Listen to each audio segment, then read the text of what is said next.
Assalamualaikum warahmatullahi wabarakatuh.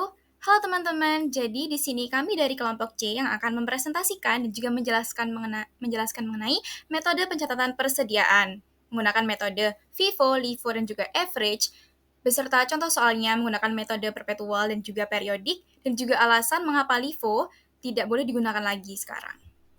Halo semuanya, perkenalkan nama aku Najwa Zaskia dengan NPM 2401301088 yang akan menjelaskan tentang contoh soal dari metode pencatatan persediaan average. Halo semuanya, nama saya Naura Tirtanugraha dengan NPM akhir 194. Di sini saya akan menjelaskan tentang contoh soal dari LIFO. Assalamualaikum warahmatullahi wabarakatuh. Perkenalkan, saya Aista Dewi Kartika Bintang Narasangsa dengan NPM akhir 015. Di sini saya akan menjelaskan pengertian dari FIFO dan average pada persediaan stok barang. Assalamualaikum warahmatullahi wabarakatuh. Perkenalkan, nama saya Rizka Luciani Ananda dengan NPM 240130101113. Perkenalkan, nama saya Atanino Ligaryono dengan NPM akhiran 380. Sebelumnya saya akan memberikan pengertiannya secara umum terlebih dahulu. Jadi ini adalah metode penilaian persediaan akhir yang akan memengaruhi kualitas laporan keuangan. Jadi semakin real itu semakin baik untuk laporan keuangan tersebut. Nah, ini menghasilkan kartu stok atau untuk melihat posisi keluar dan masuknya barang. Nah, juga dapat memudahkan para manajemen dan pihak-pihak terkait untuk menganalisa tren pasar agar dapat memproses pencatatan akuntansi yang lebih baik tadi dan lebih real. Nah, ada beberapa metodenya yaitu FIFO, LIFO, dan average. Di sini saya akan menjelaskan yang pertama adalah FIFO. FIFO adalah first in, first out, adalah barang yang masuk saat periode pembelian. Awal periode pembelian, maka barang itulah yang dijual dahulu. Jadi misal kita analisasikan ada 5 atau 3. Kita pakai 3 saja ya biar lebih mudah dan lebih gampang.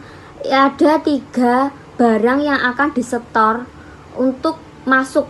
Nah, yang pertama periode awal, tengah, dan akhir.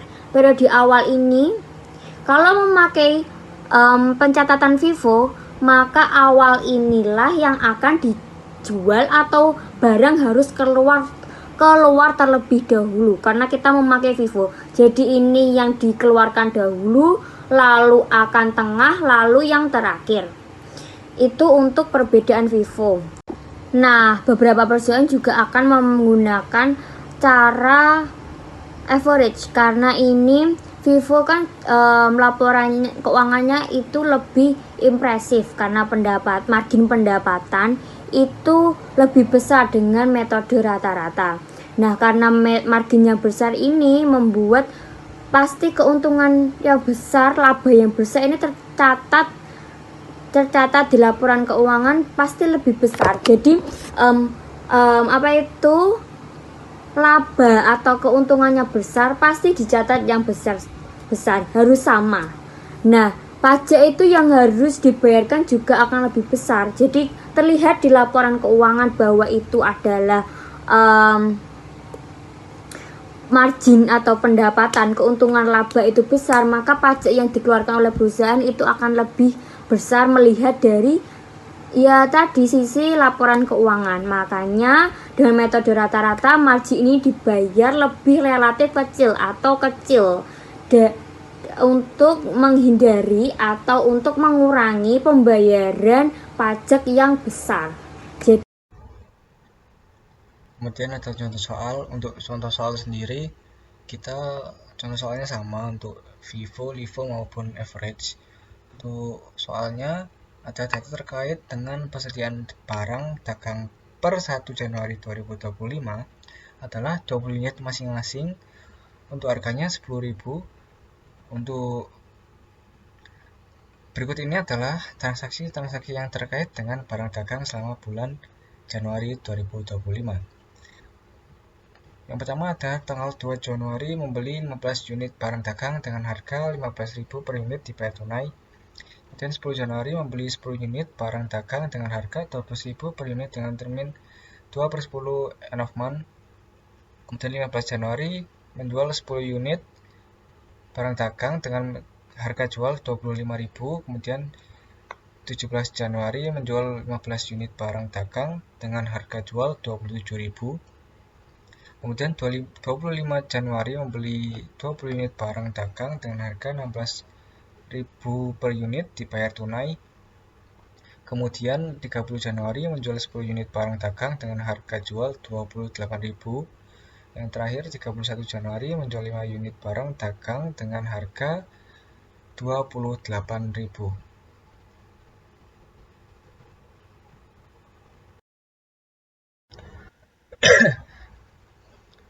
Kemudian contoh soal FIFO perpetual tanggal 1 Januari dengan keterangan saldo awal. Nah, untuk pembelian ini tidak ada karena masih saldo awal. Untuk persediaan barang dagangnya, untuk unitnya 20, untuk harganya 10.000 kita kalikan, maka ketemu hasil 200.000. Kemudian untuk tanggal 2 Januari, keterangannya pembelian, maka kita masukkan ke dalam jurnal pembelian ini. Yang masuk kemudian ada unitnya 15, untuk harganya 15.000 kita kalikan 225.000. Nah, untuk di persediaan dagang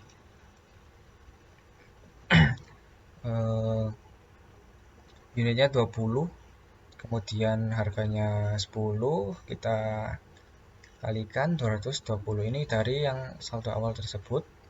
Kemudian turun kita ke bagian bawahnya, ada 15 unit. Ini 15 unit yang tadi kita masukkan ke sini, 15.000 kita kalikan dengan 15, maka ketemu hasil 225.000. Kemudian tanggal 10 Januari keterangan pembelian untuk unitnya 10, untuk harganya 12.000, maka ketemu dengan hasil 120.000. Kemudian kita masukkan ke persediaan barang. Unitnya 20, untuk harganya 10 dengan total 200.000. Kemudian untuk turun di bawahnya lagi ada 15 unit 15.000, kemudian 225.000. Ini ambil dari yang pembelian tadi. Kemudian untuk di bawahnya ada 10 unit. Ini yang barusan tadi, 10 unit 12.000 dikali 10, kemudian kita ketemu hasil 120.000. Kemudian tanggal 15 Januari kita ada penjualan. Nah, untuk penjualan kita masuk ke harga pokok penjualan atau HPP ini. Jadi kita taruh di sini 10 unit, kemudian harganya 10.000. Di total kita menemukan hasil 100.000. Kita masukkan ke sini masih sama. Kemudian 10 unit 10.000 kita kalikan, ketemu hasil 100.000. Kemudian di bawahnya ada 15 unit 15.000 dikali 15, ketemu hasil 225.000. Kemudian kita turun lagi, ada 10 unit 12.000 dikalikan 10, ketemu hasil 120. Kemudian tanggal 17 Januari keterangan penjualan kita masukkan ke HPP dengan unit 10, kemudian harganya 10.000. Kemudian di total kita mendapatkan 100.000. Untuk di persediaan barang unitnya 10, kemudian harganya 15.000, di total 150.000. Kemudian di bawahnya ada, untuk di bawahnya yang tadi unitnya 15.000, maka kita kalikan ketemu hasil 75.000. Untuk yang di persediaan barang unit 10 unit 12.000 kita kalikan dengan 10, 120.000. Kemudian tanggal 25 Januari keterangan pembelian kita taruh di pembelian. 20 unit 16.000 kita kalikan 320.000 untuk di persediaan barang. 10 unit 15.000 kita kalikan 100, ketemu hasil 150.000. Kemudian di bawahnya 10 unit 12.000 dikalikan dengan 10, ketemu hasil 120. Di bawahnya lagi ada 20 unit dikalikan dengan 16.000, ketemu hasil 320.000. Kemudian tanggal 30 Januari keterangan penjualan kita masukkan ke HPP. 10 unit 15.000, 10 unit kita kalikan 15.000, kemudian di total dengan ketemu angka 150.000 untuk di persediaan barang. 10 unitnya ada 10, kemudian harganya 12.000 kita kalikan ketemu hasil 120.000. Untuk di bawahnya ada 20 unit kemudian dikalikan dengan 16.000 ketemu hasil 320.000. Kemudian yang tanggal 31 Januari tanggal penjualan kita masukkan lagi ke HPP dengan unit 5 dengan harga 12.000 ketemu hasil 60.000. Kemudian untuk di persediaan barang unitnya ada 5 kita kalikan dengan 12 ketemu hasil 60.000. Untuk di bawahnya ada 20 unit dikalikan dengan 16.000, kita total dengan ketemu angka 320.000. Nah, untuk total semuanya untuk di bagian pembelian unitnya ada 45 unit, kemudian untuk total harganya ada 665.000. Kemudian untuk di HPP atau harga pokok penjualannya untuk unitnya kita ada 40. Kemudian untuk total harganya 485.000. Nah, jadi untuk yang di persediaan barang ini kenapa kita mendapatkan 380? Karena dari yang saldo awal ini kita tambahkan dengan pembelian, jadi 200 ditambahkan dengan 665.000, kemudian kita kurangkan dengan dari HPP ini yaitu 485, maka ketemu hasil 380.000.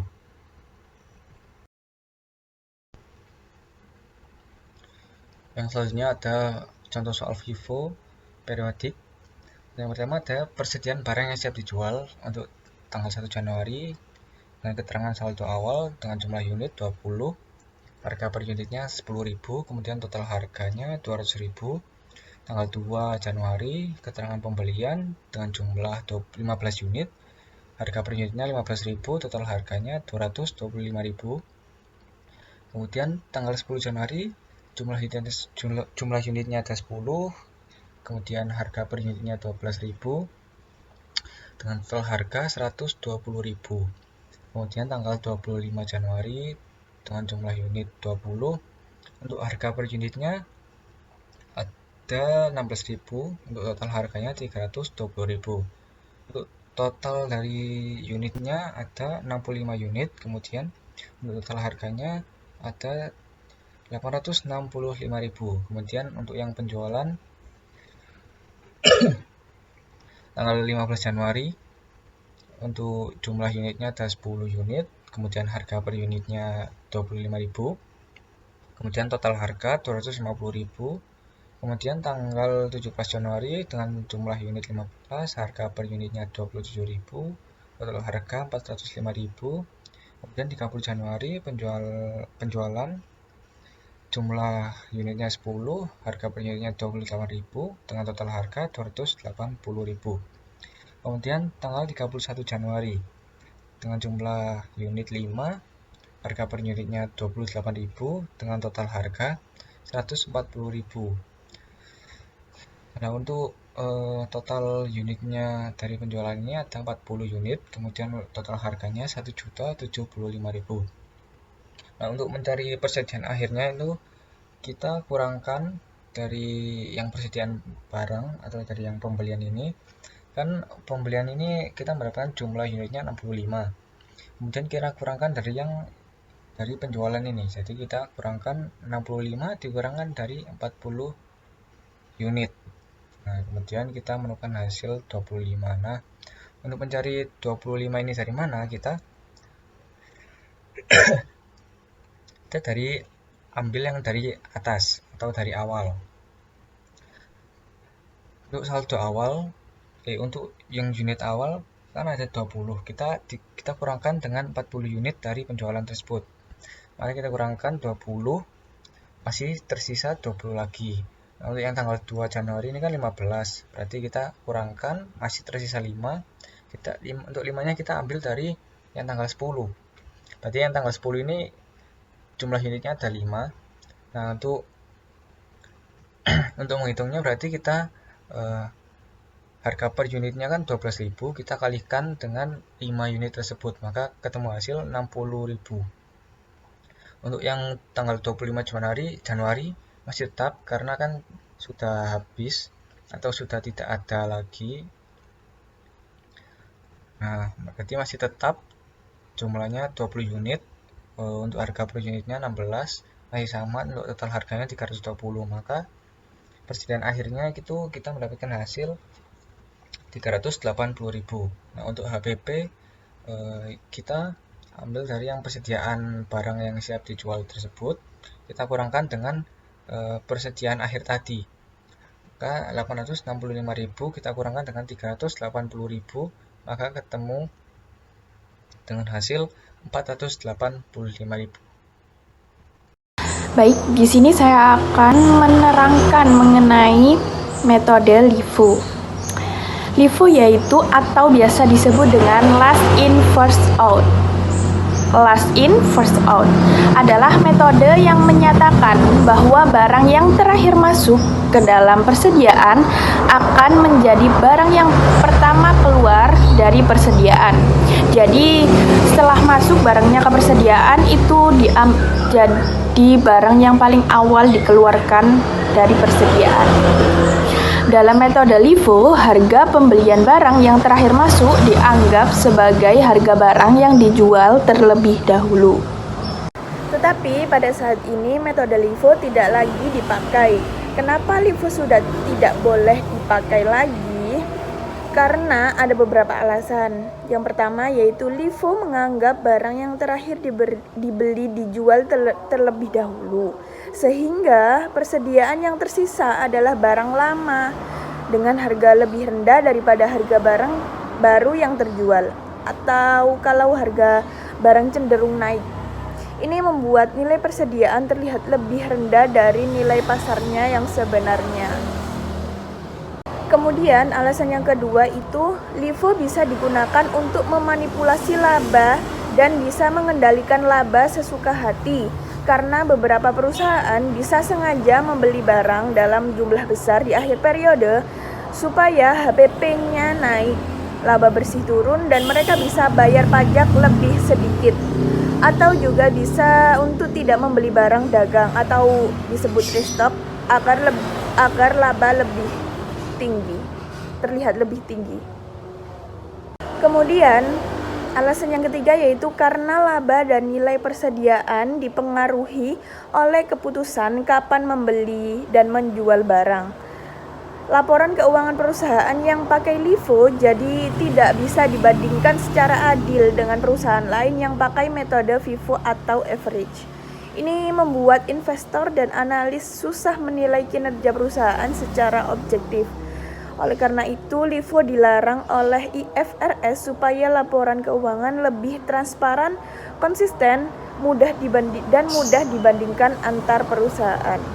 Di Indonesia juga ada aturan yang berlaku terkait ini, yaitu PSAK 202 yang sebelumnya PSAK 14 tentang persediaan, dengan mengikuti ketentuan IFRS yang memang melarang penggunaan LIFO, serta pasal 10 ayat 6 UU nomor 36 tahun 2008 tentang pajak penghasilan yang berbunyi, persediaan dinilai berdasarkan harga perolehan yang dihitung dengan menggunakan metode identifikasi khusus atau metode pertama masuk pertama keluar yang disebut FIFO, atau rata-rata atau metode lain yang sesuai, kecuali metode terakhir masuk pertama keluar. Metode terakhir masuk pertama keluar, LIFO, atau biasa disebut dengan LIFO. Oke teman-teman, jadi sekarang kita masuk dalam contoh soal dari metode LIFO. Jadi sebenarnya soal ini sudah kami rangkai sedemikian rupa sehingga penyelesaiannya itu kami selesaikan dalam metode FIFO, LIFO, dan juga average dengan contoh soal yang sama. Tapi karena di sini adalah pembahasan tentang LIFO, maka saya akan melakukan pembahasan dari contoh soal ini dengan metode LIFO. Oke, jadi sekarang saya akan menjelaskan LIFO menggunakan metode perpetual berdasarkan dari soal sebelumnya yang ada di slide sebelumnya. Jadi sebelum lanjut nih, kita harus mengetahui dulu bahwa apa sih sebenarnya LIFO metode perpetual itu. Jadi nih teman-teman, LIFO dengan metode perpetual itu persediaan dan harga pokok penjualan atau COGS-nya itu diperbarui secara terus-menerus, secara real time setelah setiap penjualan atau pembelian selama periode akuntansi. Metode ini menyimpan catatan berkelanjutan tentang persediaan yang tersedia dan biaya yang terkait dengannya. Misalnya aja nih, jika sebuah perusahaan menjual suatu produk, harga pokok penjualan produk tersebut didasarkan pada harga pokok barang yang terakhir dibeli dalam persediaan pada saat penjualan. Oke, jadi yang harus kita lakukan adalah membuat tabel LIFO metode perpetual yang ada kolom keterangan, tanggal pembelian, dan di bawahnya ada quantity atau kuantitas, price, harga, dan juga amount atau saldonya. Lalu harga pokok penjualannya itu juga sama kolomnya, lalu juga persediaan barang dagang. Jadi di sini kita bisa langsung mengetahui tiga sekaligus, yaitu dari pembeliannya ada berapa, lalu berapa persediaan barang yang tersisa, dan juga harga pokok penjualan. Oke, jadi langsung saja kita membahas mulai dari soal pada tanggal yang pertama, yaitu pada tanggal 1 Januari. Nah, di soal itu disebutkan bahwa barang dagang per tanggal 1 Januari adalah 20 unit masing-masing harganya 10.000.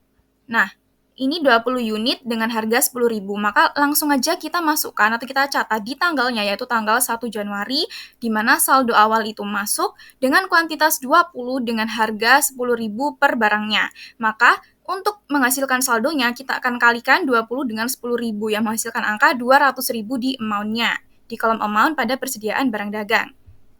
Di sini berarti atau dimaksudkan bahwa ada persediaan barang itu 20 dengan harga per barangnya 10.000. Dengan 20 barang itu total harganya 200.000. Jadi begitu ya teman-teman. Jadi persediaannya untuk tanggal 1 itu ada 20. Lalu kita lanjut ke tanggal 2, di mana 2 Januari ini membeli 15 unit barang dengan harganya tuh 15.000 per unit dibayar tunai. Jadi langsung aja kita catat di kolom tanggal, yaitu tanggal 2 Januari dengan keterangan pembelian tunai sesuai dengan soal. Lalu karena ini adalah dia membeli unit, maka kita akan mencatatnya di kolom pembelian dengan sejumlah yang tadi dia beli, yaitu 15, dan juga price-nya atau harga per kuantitasnya, harga per unitnya, yaitu 15.000. Langsung aja kita kalikan seperti cara yang tadi, yaitu 15 dikali 15.000 sama dengan 225.000. Nah, di sini teman-teman, sama seperti di metode FIFO, itu kita harus membedakan kuantitas dari persediaan barang dagangnya. Jadi, kita catat untuk yang atas juga dari persediaan awalnya, yaitu 20 barangnya, lalu kita tambahkan dengan pembelian atau barang yang baru masuk, yaitu 15 barang. Lalu kita kalikan juga dengan harga per barangnya tadi, sehingga menghasilkan angka 225.000 di persediaan barang dagang. Di sini diartikan bahwa barang yang baru saja masuk itu ada 15 unit dan seharga 225.000. Oke, lalu lanjut aja. Pada tanggal 10 Januari itu membeli 10 unit barang dengan harga per unitnya itu 12.000 dengan termin 2/10 IOM. Di sini kita abaikan aja ya terminnya ya teman-teman.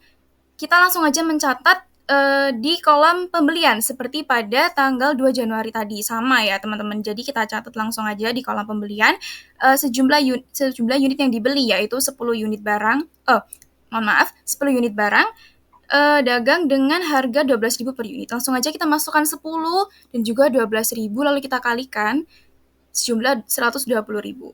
Nah, teman-teman, karena di sini adalah pembelian, itu berarti bahwa persediaannya itu ada yang masuk lagi atau bertambah. Jadi kita harus mencatatnya, ingat dicatatnya itu harus dari awal. Jadi dari 20, lalu dari 20, jadi kita catatnya dari tanggal 1, lalu tanggal 2, lalu tanggal 10, kayak gitu ya teman-teman. Jadi kita nyatatnya tuh harus berurutan dan harus dipisah-pisah.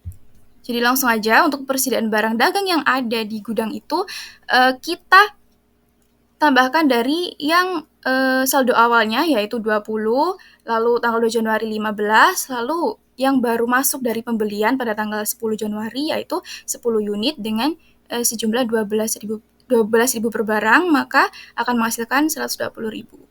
Kayak gitu ya teman-teman.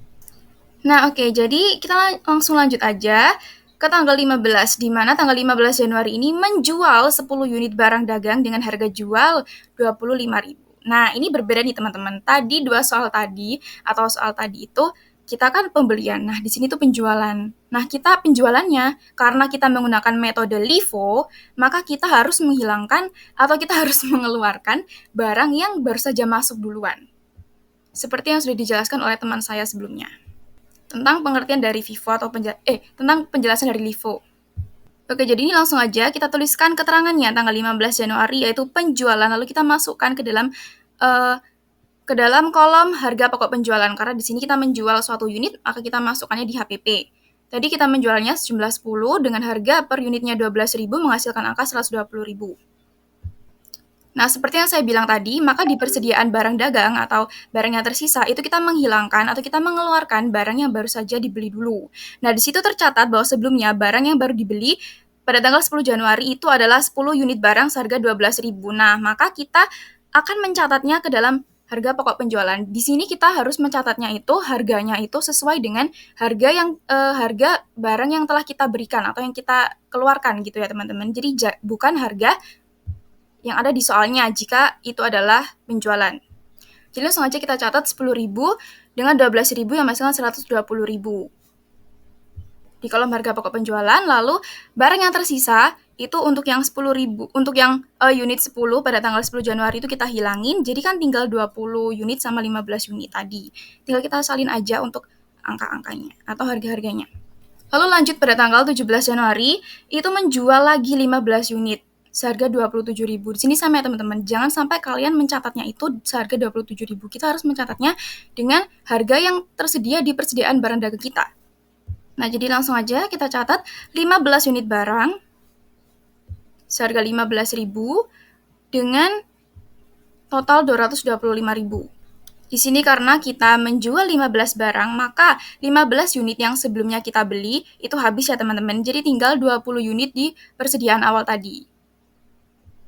Lalu kita lanjut pada tanggal 25 Januari. Di sini dia membeli 20 unit barang dagang seharga 16.000 per unit dibayar tunai. Langsung aja kita masukkan ke keterangannya yaitu pembelian seberapa 20 seharga 16, langsung aja kita kali 20 dikali 16 sama dengan 320.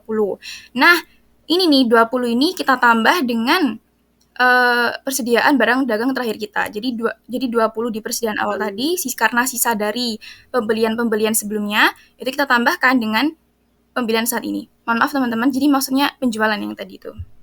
Lalu, jadi persediaan barang per tanggal 25 Januari itu adalah 20 barang dengan total 40 barang ya ini teman-teman. Oke kita lanjut ke tanggal 30 Januari. Di sini, 30 Januari itu menjual 10 unit barang dengan harga 28.000. Di sini kita menjual ya teman-teman. Jadi seperti cara sebelumnya, kita akan memasukkan penjualannya itu ke harga pokok penjualan. Di sini kita menjual 10 unit barang, jadi kita akan mengurangi persediaan yang baru saja masuk sebelumnya, yaitu 20 unit, kita kurangi dengan 10 unit. Maka kita memakai 10 unit seharga 16.000 dengan amount 160.000. Nah, lalu kita mencatatnya seperti sebelumnya, kita catat dari awal dulu, yaitu tanggal 20 tadi, lalu kan tadi kan 20 sama 20 ya teman-teman, tapi karena sudah diambil 10 atau karena sudah terjual 10 barang terakhirnya itu, maka kita mencatatnya 20 tadi kita kurangi dengan 10, maka menghasilkan 20 juga 10. Jadi jumlah barang sementara per tanggal 30 Januari itu ada 30, dengan rincian seperti pada tabel. Lalu yang terakhir teman-teman yaitu tanggal 31 Januari menjual 5 unit barang dengan biaya jual 28.000. Ini juga sama seperti tanggal 30 teman-teman. Jadi kita catat jumlahnya dulu, jumlah barang yang keluar yaitu 5 unit. Lalu sisa barang dagang sebelumnya yang terakhir kali itu kita kurangi dengan 5 unit atau barang yang sudah terjual. Jadi 10 barang yang terakhir tersisa tadi itu kita kurangi dengan 5 unit, menghasilkan barang persediaan akhirnya itu adalah 20 ditambah 5 sama dengan 25 barang unit. Dengan rincian seperti di tabel. Jadi kita bisa memberikan kesimpulan bahwa dari tabel dari metode perpetual ini kita bisa mendapatkan info bahwa total dari kuantitas pembeliannya itu ada 45 barang yang dibeli, lalu ada 40 barang yang terjual. 40 barang itu tadi sejumlah atau seharga 585.000. Lalu untuk tadi barang pembeliannya itu 45 itu sejumlah 665.000. Lalu kita juga mengetahui persediaan barang dagangnya akhirnya yaitu sejumlah 25. 25 unit ini seharga 280.000. Oke teman-teman, jadi di sini saya akan menjelaskan menghitung persediaan dengan LIFO menggunakan metode periodik. Jadi teman-teman, dalam metode LIFO periodik ini, persediaan dan HPP tidak diperbarui pada setiap transaksi. Sebaliknya, keduanya diperbarui pada akhir periode akuntansi. Misalnya, jika perusahaan menjual suatu produk, biaya produk yang terjual tersebut tidak langsung ditentukan. Sebaliknya, pada akhir periode akuntansi, perusahaan melihat semua unit yang dibelinya selama periode tersebut dan berasumsi bahwa barang yang dijual adalah barang yang terakhir. Nah, dalam metode periodik ini, hal yang pertama kita harus lakukan adalah menentukan persediaan barang yang siap dijual. Barang yang siap dijual ini berarti kita akan mencatat semua persediaan barang yang ada, termasuk persediaan awal dan juga pembelian murninya atau pembelian aslinya. Jadi langsung aja berdasarkan soal itu, kita punya persediaan awal pada tanggal 1 Januari yaitu 20, dengan harga 10.000 per 20 barangnya, maka langsung aja kita kalikan 20 dengan 10, yaitu 200.000. Lalu kita ada pembelian tunai pada tanggal 2 Januari, 15 unit dengan seharga 15.000, maka kita kali 15 dikali 15.000 seharga 225.000. Lalu kita ada pembelian lagi secara kredit pada tanggal 10 Januari, itu kita masukkan juga sejumlah 10 unit seharga 12.000, maka totalnya adalah 10 dikali 12.000 sama dengan 120.000. Lalu ada pembelian tunai pada tanggal 28 Januari. Itu adalah pembelian yang terakhir ya teman-teman. Kita catat aja berapa kuantitasnya yaitu 20, lalu harganya 16.000 per 20 unitnya, maka kita kalikan 20 dikali 16.000 menghasilkan 320.000. Nah, dari semua itu, dari tanggal 1, 2, 10, dan juga 25 itu kita tambah amount-nya menghasilkan angka 865.000. Di sini kita bisa menyimpulkan bahwa persediaan barang yang siap dijual adalah sejumlah 65 unit. 65 unit ini adalah seharga 865.000. Setelah itu teman-teman, kita akan menentukan nilai persediaan akhirnya. Di sini untuk menentukan nilai persediaan akhirnya kita membutuhkan jumlah penjualannya karena kita harus menentukan unit persediaan akhirnya. Nah, untuk menentukan unit persediaan akhirnya itu kita harus mengurangi persediaan barang yang siap dijual dengan total penjualannya. Jadi di sini kita langsung aja, kan tadi kan persediaan barang yang siap dijual kan sudah ada 65 unit nih. Jadi kita tinggal mencari untuk penjualannya. Di soal tadi itu sudah dijelaskan bahwa terjadi penjualan pada tanggal 15 jumlah 10 unit, lalu tanggal 17 jumlah 15 unit, lalu tanggal 30 sebanyak 10 unit, lalu tanggal 31 sebanyak 5 unit. Itu langsung aja kita jumlah 10 ditambah 15 ditambah 10 ditambah 5 menghasilkan 40 unit. Jadi di sini sudah terjual 40 unit. Lalu untuk menentukan unit persediaan akhirnya, langsung aja kita kurangi 65 unit dikurangi 40 unit, menghasilkan angka 25 unit. Jadi di sini persediaan akhir unitnya itu tersisa 25 unit saja. Nah, untuk menentukan nilai persediaan akhirnya, itu di sini kan kita sudah mengetahui bahwa penjualannya itu 40 unit nih. Nah, maka kita lihat dari kolom persediaan barang yang siap dijual itu. Kita harus mengurangi kuantitas barangnya sejumlah 40 dari bawah. Jadi, itu kan 40 unit ya yang penjualannya. Nah, kita kurangi pada tanggal 25 Januari, itu kan sudah ada 20 unit kan. Nah, itu kita kurangi. Jadi 40 kita pakai 20 kan. Jadi sisa 20 unit lagi. Nah, 20 unit lagi itu kita pakai 10 unit itu pada tanggal 10 Januari dan juga 5 unitnya pada tanggal 2 Januari. Jadi, di sini yang kita masukkan atau yang kita catat pada nilai persediaan akhirnya itu adalah sisa jumlah barang yang tidak digunakan, yaitu pada tanggal 2 Januari sebanyak 5 unit seharga 15.000 dan juga persediaan awalnya yaitu 20 unit sebesar per unitnya itu adalah 10.000. Jadi langsung aja kita masukkan ke tabel nilai persediaan akhirnya. Di situ kita akan menemukan bahwa persediaan akhirnya itu ada 25 unit seharga 275.000. Nah, teman-teman, setelah kita mengetahui persediaan barang yang siap dijual dan juga nilai persediaan akhirnya, maka kita bisa menentukan HPP dengan mengurangi barang yang siap dijual tadi dengan persediaan akhirnya, yaitu 865.000 kita kurangi dengan 275.000. Maka didapatkan HPP-nya yaitu 590.000. Nah, teman-teman, di sini kok di slide-nya kenapa ya? Kok dituliskan mengapa HPP metode perpetual berbeda dengan metode periodik? Nah, tanpa kalian sadari atau mungkin kalian sadar ya, HPP metode perpetual dengan metode periodik LIFO itu mungkin terkadang berbeda. Mengapa seperti itu? Alasannya teman-teman, ini sudah saya dan juga kelompok saya rangkum dari beberapa sumbernya sudah dicantumkan yaitu ya, mengenai LIFO periodik dan juga LIFO perpetual tuh, udah dicantumkan juga, jadi teman-teman bisa langsung aja searching di situ, tapi ini sudah saya rangkum ya, jadi alasannya itu adalah karena pada perhitungan periodik, LIFO itu tidak memperhitungkan tanggal pasti yang terlibat, tetapi LIFO perpetual itu memperhitungkannya, itu alasan utamanya teman-teman. Lalu juga perbedaannya itu terletak pada waktu penilaian dan juga pembaruan inventaris. Dalam LIFO perpetual, pembaruan dan penilaian inventaris itu terjadi terus-menerus pada setiap transaksi, sehingga memberikan gambaran yang lebih real time tentang tingkat dan biaya inventaris. Nah, mungkin tadi juga sudah saya jelaskan di awal mengenai pengertian dari metode perpetual sendiri. Bahwa metode perpetual itu seperti real time gitu, jadi diperbarui terus-menerus.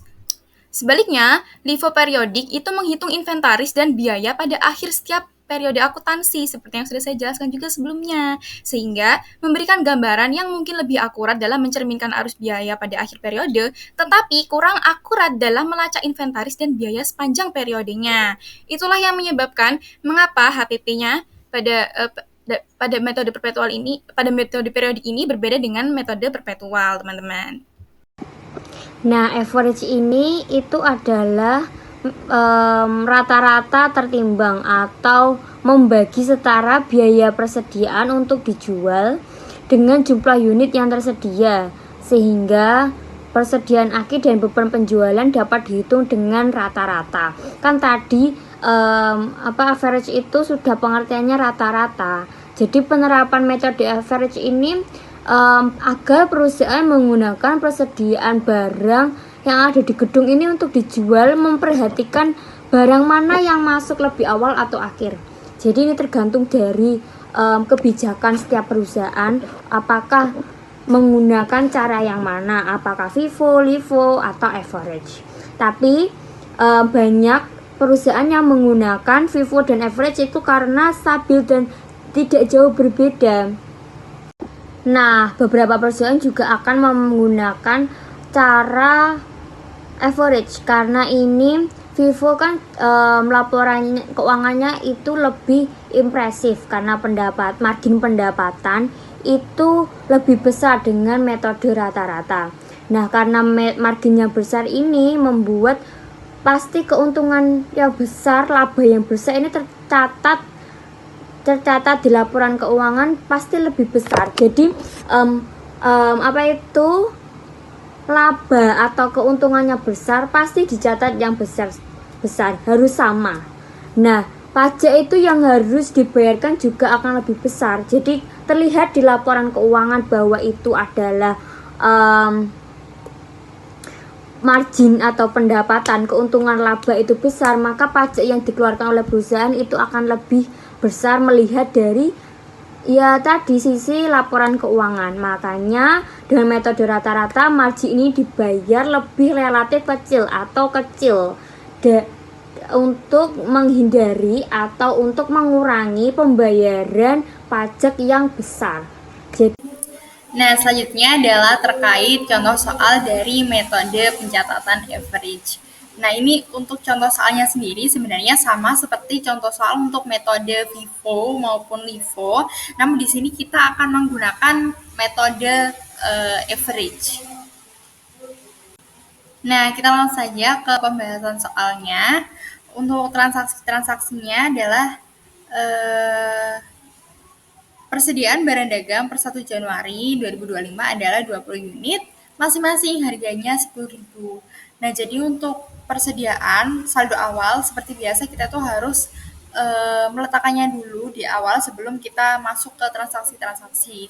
Jadi untuk awal ini pada 1 Januari kita beri keterangan saldo awal, kemudian tidak usah ke pembelian dulu, tidak usah ke kenapa? Karena memang kita sudah mempunyai barang dagang ini, mempunyai persediaan ini senilai 20 unit yang masing-masing harganya 10.000. Gitu sehingga totalnya adalah 200.000. Kemudian kita langsung masuk ke transaksi karena data awal atau saldo awalnya sudah kita cantumkan gitu ya. Di 2 Januari membeli 15 unit barang dagang dengan harga 15.000 per unit dibayar tunai. Nah, ini kita langsung saja kita masukkan.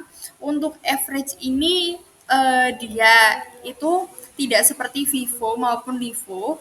Jadi dia ini sebenarnya bisa langsung ditambah, tidak seperti Vivo Livo yang harus dipisahkan pencatatannya. Jadi dia ini bisa ditambah dan untuk harganya ini adalah amount yang dari persediaan ditambah dengan pembelian atau dikurangi dengan penjualan dibagi dengan quantity yang terbaru, entah dia dari persediaan kemudian ditambah pembelian atau persediaan dikurangi penjualan gitu. Nah, kita langsung saja masuk ke contohnya ya.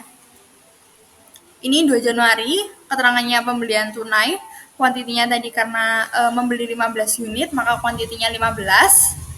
Untuk price-nya sendiri atau harganya adalah 15.000 per unit, maka amount-nya adalah dari 15 dikali 15.000. Hasilnya 225.000. Nah, teman-teman, untuk pemdani, untuk ini adalah maksudnya barang yang masuk ya, barang masuk ke perusahaan kita, kemudian untuk out ini adalah yang keluar atau dijual begitu. Karena ini pembelian, maka kita masukkan ke kolom in atau pembelian gitu. Nah, selanjutnya kita update di kolom persediaan barang dagang 20 ditambah dengan 15 unit yang tadi kita beli adalah 35 unit. Kemudian amount-nya kita tidak menghitung price-nya dulu ya teman-teman, mohon jangan lupa. Kita menghitung amount-nya dulu. Jadi amount yang di tanggal 1 adalah 200.000 ditambah dengan amount yang baru kita beli sebesar 225.000, maka totalnya 425.000. Nah, price-nya ini dari amount atau sebesar 425.000 yang tadi dibagi dengan 35. Nah, hasilnya adalah Rp12.142,86. Untuk selanjutnya 10 Januari membeli 10 unit barang dagang dengan harga 12.000 per unit dengan termin 2/10 EOM. Nah, untuk termin ini karena kita hanya fokusnya ke pencatatan persediaan, kita tidak perlu mengkhawatirkan terminnya ya, kecuali kita memang membuat di jurnal umum maupun jurnal khusus. Nah, ini baru kita perhatikan untuk penjurnalannya. Namun ini karena memang kita fokusnya hanya di pencatatan persediaan, kita tidak perlu memikirkan terkait terminnya. Begitu. Nah, ini kita langsung saja masukkan untuk 10 Januari membeli 10 unit barang dagang. 10 Januari keterangannya pembelian kredit. Untuk keterangannya ini sebenarnya teman-teman bisa terserah ya. Terserah mau ditulis apa, mau ditulis pembelian juga tidak apa-apa. Yang penting untuk keterangannya ini bisa membantu teman-teman untuk memahami ini transaksi apa sebenarnya, seperti itu. Jadi bagi saya akan menuliskannya pembelian kredit, kemudian untuk kuantitinya 10 unit, untuk price-nya langsung saja 12.000 karena memang ini harga asli, harga ketika kita beli. Nah, amount-nya dari 10 dikali 12.000 adalah 120.000. Seperti tadi, untuk persediaan barang dagang kita update ya. Dari 35 ditambah dengan kuantiti yang kita beli adalah 10 unit, maka hasilnya 45. Kemudian amount, jangan lupa kita menghitung price-nya ini dari amount dibagi kuantiti. Maka kita harus menghitung amount-nya dulu. Maka 425.000 ditambah dengan 120.000, adalah 545.000. Nah, price-nya ini dari 545.000 dibagi 45. 45 itu kuantitinya. Itu hasilnya 12.111,11 rupiah. Kemudian untuk transaksi selanjutnya di 15 Januari menjual 10 unit barang dagang dengan harga jual at 25.000. Untuk at ini maksudnya adalah per unit atau per satuan gitu. Nah, karena ini menjual dengan harga jualnya 25.000, untuk harga jualnya ini tidak usah dimasukkan. Tidak usah dimasukkan. Kenapa? Karena ini di sini di pencatatan persediaan kita itu hanya mencantumkan untuk harga aslinya saja atau harga belinya gitu. Istilahnya kayak harga perolehannya, bukan harga jualnya. Untuk harga jualnya itu kita tidak masukkan ke dalam kartu persediaan gitu ya. Ini namanya kartu persediaan. Nah, kita langsung saja untuk 15 Januari penjualan. Untuk penjualan karena barangnya keluar, ya karena kita jual kan barangnya pasti keluar, ada di kolom out atau harga pokok penjualan. Nah, langsung 10 unit karena barang yang kita jual 10 unit, kemudian price-nya 12.111,11. Nah, ini dari mana? Ini dari harga di transaksi sebelumnya, di tanggal sebelumnya, di tanggal transaksi terakhir maksudnya ya. Nah, transaksi terakhir ini kan dia persediaan barang dagangnya itu totalnya 45, kemudian harga persatuannya 12.111,11 rupiah ya. Nah, ini harganya dari situ untuk harga satuannya itu. Maka harga ketika jual, maksudnya harga pokok penjualannya ketika kita menjual barang itu adalah 12.111,11 rupiah gitu. Ini updatean dari terakhir gitu ya, dari transaksi terakhir atau dari perubahan terakhir gitu, perubahan terakhir dari harga barang dagangnya sendiri. Maka untuk amount-nya adalah 121.111,10 rupiah. Nah, ini kalau ada penjualan gimana? Berarti kalau ada penjualan kita kurangi, karena kan barang dagang kalau dijual itu kan pasti berkurang ya. Jadi 45 itu kuantiti terakhirnya dikurangi dengan 10. 10 ini yang dijual, unit yang dijual. Maka persediaan barang dagang kita tinggal 35.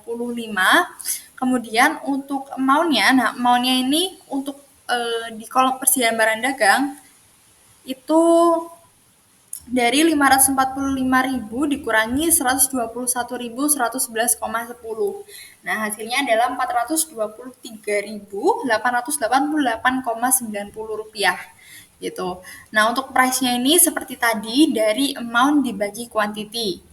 Maka 423.888,9 dibagi 35 adalah 12.111,11 gitu. Kita lanjut ke transaksi selanjutnya. Di tanggal 17 Januari menjual barang dagang menjual 15 unit barang dagang dengan harga jual at 27.000. Seperti yang sudah saya jelaskan tadi, untuk harga jual tidak usah dicantumkan. Yang dicantumkan adalah harga asli barangnya gitu, atau harga perolehan barangnya, atau harga barangnya lah ya, dalam harga asli dari barangnya. Tuh. Nah, ini di tanggal 17 Januari keterangannya penjualan, keterangan dari saya. Kemudian kuantitinya 15 karena yang dijual adalah 15 unit. Dan jangan lupa ini ada di kolom out gitu, karena penjualan maka barang dagangnya itu kan keluar gitu. Kemudian price-nya ini seperti yang saya jelaskan tadi, dari price terakhir gitu adalah 12.111,11 per unitnya. Kemudian amount-nya ini dari 15 dikali 12.111,11 rupiah, hasilnya 181.666,67 rupiah. Nah, kita update lagi untuk di persediaan barang dagang. Nah, di kolom persediaan barang dagang itu harus selalu diupdate ya teman-teman, karena kita tujuannya membuat ini adalah supaya kita mengetahui kira-kira berapa sih persediaan barang dagang terakhir gitu, atau setiap di tanggal ini per tanggal ini itu berapa gitu. Nah, ini terakhirnya adalah 35 untuk di persediaan barang dagang, dikurangi dengan unit yang kita jual adalah sebesar 15 unit, maka 35 kurangi 15 itu 20, kemudian kita lanjut ke amount-nya. Amount-nya ini dari Rp423.888,9, ini dari amount terakhir, amount transaksi terakhir. Kemudian dikurangi dengan amount penjualan adalah Rp181.666,67. Hasilnya di angka Rp242.222,23. Nah, baru ini price-nya bisa kita tentukan lagi dari Rp242.222,23 dikurangi dibagi dengan 20. Hasilnya kebetulan sama Rp12.111,11. Begitu. Kemudian kita lanjut ke transaksi selanjutnya di 25 Januari, membeli 20 unit barang dagang dengan harga Rp16.000 per unit dibayar tunai. Kita lanjut 25 Januari, keterangannya dari saya pembelian. Nah, untuk pembelian karena barangnya masuk ya, maka ada di kuantitinya 20, karena yang kita beli 20, kemudian price-nya langsung kita masukkan 16.000 per unit, maka 20 kali 16.000 adalah 320.000 untuk amount keseluruhan pembeliannya. Nah, kita update lagi di kolom persediaan barang dagang. Untuk kuantiti terakhir adalah 20, kemudian ditambah dengan kuantiti pembelian 20, maka stok saat ini adalah 40 unit.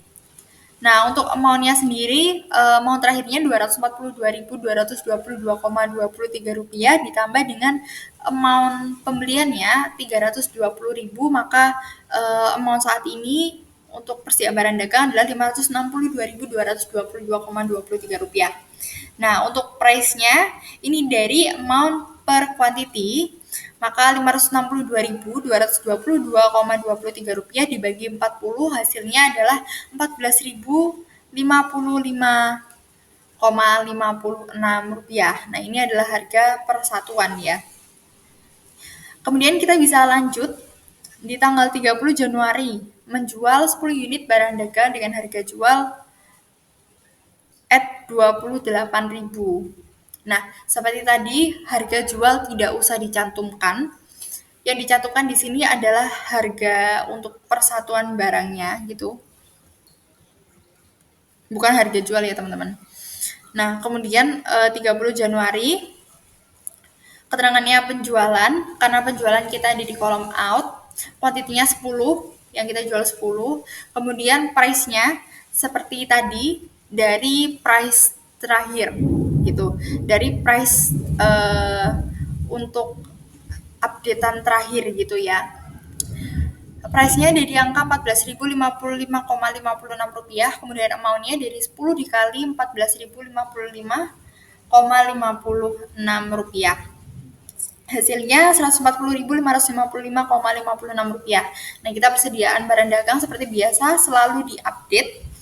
Untuk kuantiti terakhir ada di angka 40 unit, kemudian dikurangi dengan 10 unit barang yang dijual.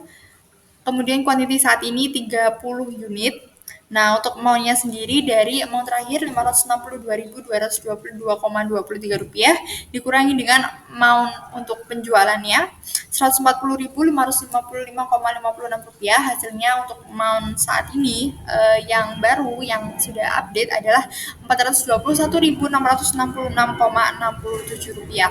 Maka kita bisa hitung price-nya yaitu Rp421.666,67 dari amount-nya dibagi dengan 30 unit, hasilnya di Rp14.055,56. Begitu.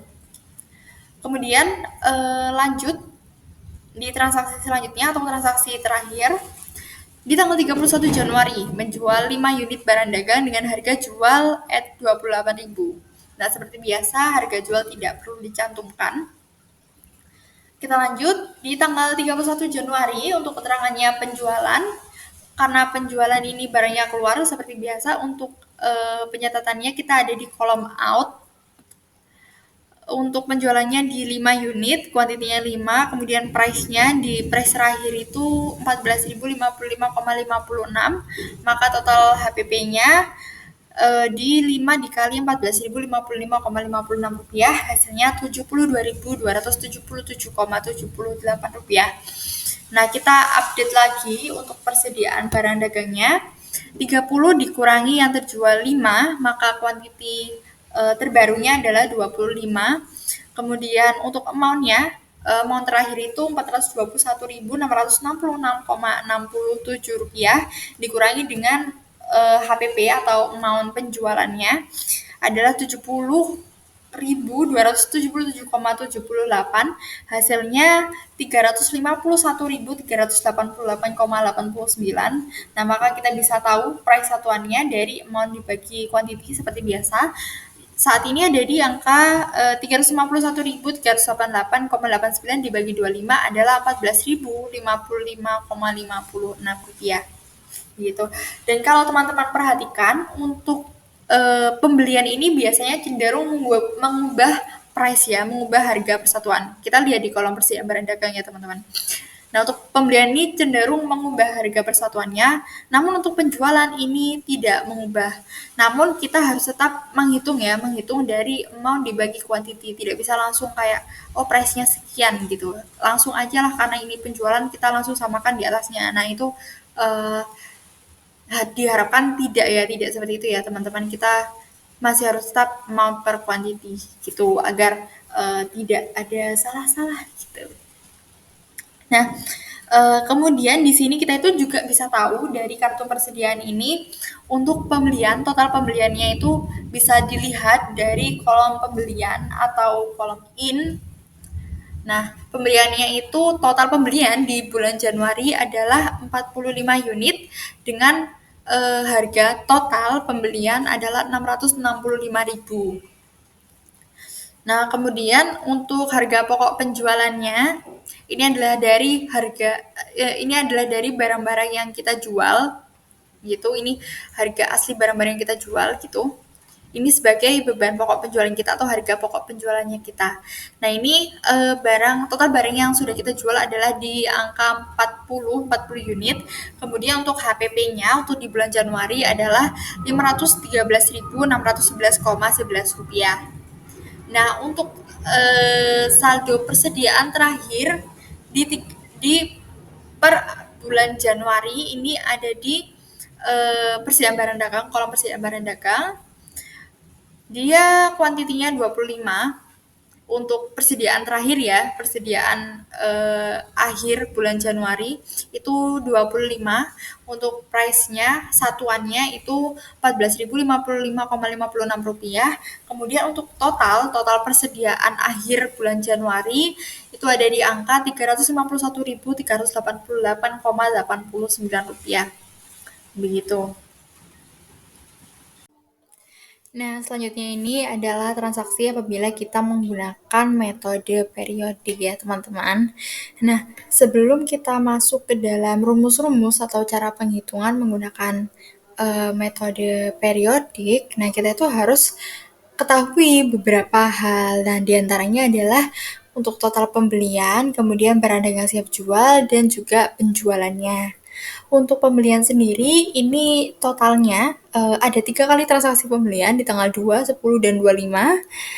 Untuk total pembeliannya sendiri ada di 45 unit dengan harganya Rp665.000. Kemudian untuk barang dagang siap jual itu ada 2 komponennya. Yang pertama ada barang dagang awal atau persediaan awal, kemudian ada pembelian.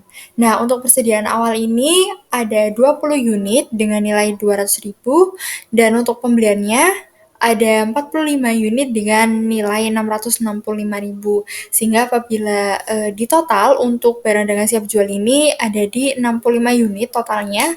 Kemudian untuk nilainya sendiri ada di angka Rp865.000. Nah, untuk penjualannya Ini ada 4 kali transaksi penjualan di tanggal 15, 17, 30, dan 31 Januari. Untuk total quantity dari penjualannya ini ada 40 unit barang yang sudah terjual. Gitu. Nah, karena tadi kita sudah tahu hal-hal yang perlu kita ketahui untuk dimasukkan ke dalam rumus-rumus atau cara penghitungannya, sekarang kita langsung saja untuk menghitung. Nah, sebelum masuk ke dalam penghitungan HPP dan penghitungan persediaan akhir, kita harus mengetahui terlebih dahulu kira-kira harga rata-rata untuk per unit barangnya itu berapa sih gitu.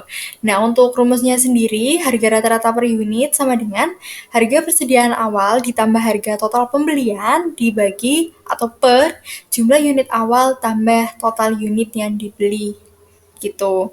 Untuk harga persediaan awal itu ada 200.000 ditambah dengan harga total pembelian ada di angka 665.000 per jumlah unit awal adalah untuk jumlah unit awalnya itu 20 ditambah total unit yang dibeli itu 45 sehingga totalnya 65.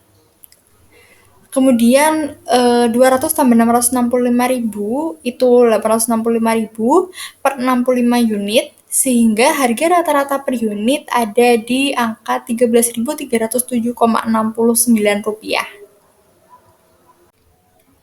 Nah, dari sini kita sudah bisa mulai menghitung HPP dan juga persediaan akhirnya gitu ya teman-teman. Nah, untuk HPP sendiri kita pertama-tama akan menghitung HPP dulu. Untuk rumus HPP adalah jumlah unit penjualan dikali harga rata-rata per unit.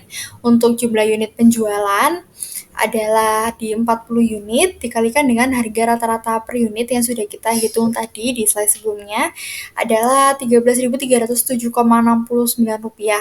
Maka HPP-nya untuk metode periodik adalah Rp532.307,69.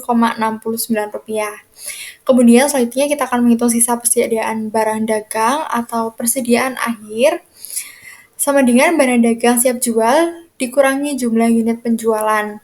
Untuk barang dagang siap jual adalah 65 unit, dikurangi dengan jumlah unit penjualan adalah di angka 40 unit, sehingga sisa persediaan barang dagang atau persediaan akhir ini ada di 25 unit. Gitu. Kemudian kita juga menghitung nilai persediaan akhirnya. Untuk rumusnya sendiri adalah unit persediaan akhir dikali harga rata-rata per unit. Nah, untuk yang persediaan akhir nih yang barusan kita hitung ada di angka 25 unit dikali dengan harga rata-rata per unit Rp13.307,69, maka untuk nilai persediaan akhirnya ada di angka Rp332.692,31. Nah, kalau teman-teman perhatikan, ini sebenarnya untuk nominal HPP dan juga nilai persediaan akhir di metode periodik ini berbeda dengan metode perpetual. Kalau mau, teman-teman bisa backward ke slide sebelumnya gitu ya untuk memastikan. Nah, kenapa? Karena untuk perpetual ini dia itu rata-ratanya dihitung ulang setiap kali ada transaksi seperti pembelian atau penjualan gitu. Jadi tiap transaksi pembelian atau penjualan ini langsung memengaruhi harga rata-ratanya gitu, si price-nya tadi itu. Nah, untuk periodik ini rata-rata itu baru dihitung, rata-rata harga maksudnya itu baru dihitung di akhir periode setelah semua transaksi tercatat. Nah, jadi selama periode berjalan itu, yang dalam hal ini adalah bulan Januari, ini tuh penjualan ini dianggap pakai harga yang sama gitu. Jadi harga rata-rata yang dihitung di akhir ini atau harga rata-rata per unit yang slide sebelumnya kita hitung ini gitu, yang di angka Rp13.307,69 itu gitu. Nah, karena hal ini juga teman-teman, FYI, untuk perpetual ini disebut juga sebagai rata-rata bergerak atau moving average. Hal ini karena setiap ada transaksi baru gitu, rata-rata per unit ini langsung diperbarui gitu. Jadi kayak bergerak mengikuti transaksi yang terjadi. Nah, sedangkan untuk periodik ini disebut sebagai rata-rata tertimbang atau weighted average karena di akhir periode ini baru hitung karena kita hitung rata-rata dengan mempertimbangkan total biaya dan total unit selama periode itu gitu. Jadi emang dihitungnya itu pada saat akhir periode, namun tetap mempertimbangkan total biaya dan total unit yang ada di periode ini gitu. Nah, untuk periode sendiri ini kan HPP-nya itu di angka 532.307,69, sedangkan persediaan akhirnya ini ada di angka 332.692,31 rupiah. Nah, sedangkan di perpetual untuk HPP-nya ini ada di angka 513.611,11 rupiah, sedangkan untuk barang dagang akhir atau persediaan akhirnya ini nominalnya Rp351.388,89. Meskipun untuk unit penjualan dan unit persediaan barang dagang akhirnya ini sama, namun nominalnya ini berbeda gitu. Namun kalau teman-teman perhatikan, sebenarnya apabila ditambah antara HPP dan nilai persediaan akhir, baik masing-masing periode dan perpetual, itu tuh keduanya ini memiliki total nominal yang sama, yaitu di angka Rp865.000. Seperti itu. Jadi itu tadi teman-teman penjelasan dari kelompok kami yaitu kelompok C mengenai FIFO, LIFO, dan juga average beserta contoh soalnya, metode perpetual juga periodik dengan alasan mengapa dan juga beserta alasan mengapa LIFO tidak diperbolehkan lagi sekarang. Mohon maaf bila ada salah kata, semoga membantu dan juga semoga bermanfaat. Wassalamualaikum warahmatullahi wabarakatuh. Sampai bertemu lagi.